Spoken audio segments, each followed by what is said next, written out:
توی مسئله 320 توی مسئله میگه که اگر ما یک نگه دارنده داشته باشیم که این چرخ رو نگه داشته، اینجا قفل شده توش، میگه که اگر فنر پیچشی کای فنر پیچشی برابر 3.4 نیوتن متر باشه، یعنی ثابت فنرش 3.4 نیوتن متر باشه و قرار باشه که ما با این نیروی پی این عضو رو به اندازه 25 درجه حرکتش بدیم تا این ضامن به اصطلاح آزاد بشه و این چرخ حرکت بکنه، حالا مقدار پی مورد نیاز رو پیدا بکنیم، به شرطی که از نیرویی که اینجا بین این دوتا بین این دوتا رد و بدل میشه صرف نظر بکنیم. خب باعث یک تعادلی برای این چرخ یا برای این ضامن بنویسیم.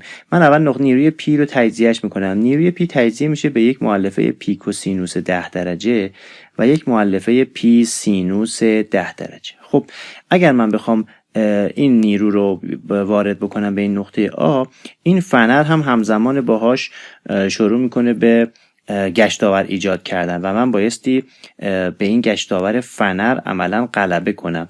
برای فنر هم کار رو به ما داده. خب میام یه رابطه تعادل سیگما ام می نویسم، حول او برابر با صفر، حول او برابر با صفر.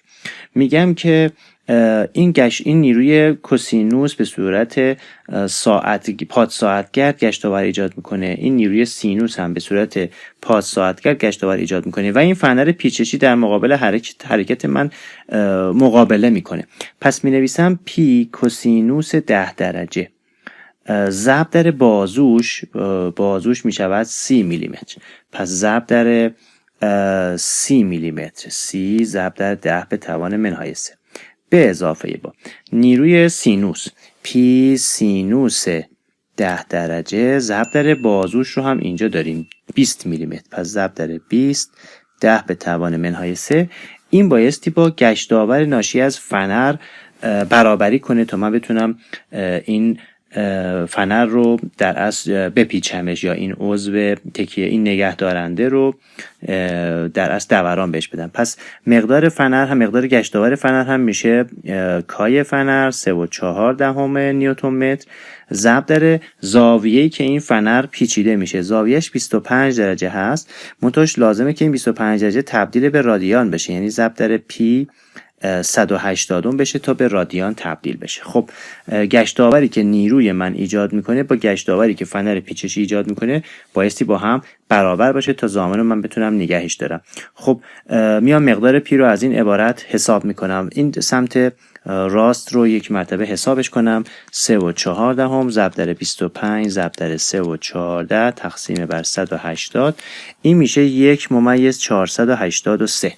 خب حالا مقدار پی رو بالا حسابش میکنم، میشه 1/483 تقسیم بر پرانتز باز این ضریب که هست سینوس 10 درجه ضرب در 20 10 به توان منهای 3 به اضافه با کوسینوس 10 درجه ضرب در 30 10 به توان منهای 3. خب مقدار پی میشود